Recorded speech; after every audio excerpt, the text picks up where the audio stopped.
So మన first concept ఏంటంటే we are dealing with the concept of quantifying uncertainty. ఇది మనకున్న first topic. So before we learn regarding uncertainty and how can we quantify uncertainty, we need to know regarding the concept of uncertainty. Uncertainty అంటే ఏంటో తెలిస్తే మనకి బేసికల్గా ఎలా దాన్ని quantify చేయాలి, దాన్ని ఎలా వాల్యుయేట్ చేసుకోవాలి, ఉన్న పర్మిటేషన్స్ అండ్ కాంబినేషన్స్ ఎలా మనం కంబైన్ చేసుకోవాలి, ఇవన్నీ కూడా మనకి తెలుస్తుంది. So as I said, AI is nothing but we are going to train the machines in such a way that they need to work on their own. So మిషన్కి one sort of intelligence మనం ఇస్తుంది. ఆ intelligence ద్వారా ఏం చేస్తుంది, human effort లేకుండా తనకి తానుగా వర్కౌట్ చేసే ఒక సెనారీ. అది మనకి కంప్లీట్గా ఉన్న AI concept, artificial intelligence concept అంతా కూడా మనకు అది. So in this aspect we are going to learn regarding the uncertainty.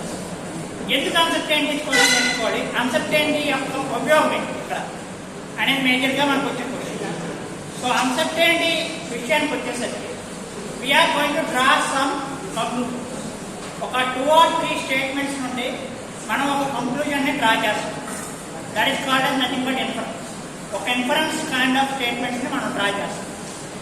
ఆ ఇన్ఫరెన్సెస్ని మనం అప్లై చేసినప్పుడు లేదా అకస్టమ్ చేసినప్పుడు మనకి సర్టెన్ ప్రిన్సిపల్స్ అనేవి అకస్టమ్ అవ్వవు. సో ఏంటంటే we are going to train the agents. All the agents అన్నింటికి కూడా మనం ఒక సర్టెన్ ట్రైనింగ్ ఇస్తున్నాం. ఆ ట్రైనింగ్ త్రూ మనం అది వర్కౌట్ చేసేటట్టుగా తనగా వర్కౌట్ చేసేటట్టుగా ఒక స్ట్రాటజీని మనం పర్ఫామ్ చేస్తాం. అది జనరల్గా ఏఐలో జరిగే స్ట్రాటజీ. సో ఏజెంట్కి మనం ఇచ్చే ట్రైనింగ్ కానీ మనకి ఇచ్చే సినర్జీస్ కానీ తనకి తానుగా వర్కౌట్ చేయాలి అంటే it need to guess all the predictions. ఏజెంట్కి ప్రెడిక్ట్ చేసే సినర్జీ ఆ స్ట్రాటజీని మనం ఇవ్వాలి. That is the main key challenging task. So ఇక్కడ ఎలా ఉంది అంటే రేపు ఏదో రకంగా మారచ్చు, ఎన్వైర్న్మెంట్ ఏదో రకంగా మారచ్చు, లేదా ఎక్కడ ఉన్న గ్యాప్ ఏదో రకంగా రెడ్యూస్ అవ్వచ్చు. ఇలాంటి ఒక సర్టెన్ కంక్లూజన్స్ మనం డ్రా చేయాలి. సో ఆ అల్టిమేట్ గోల్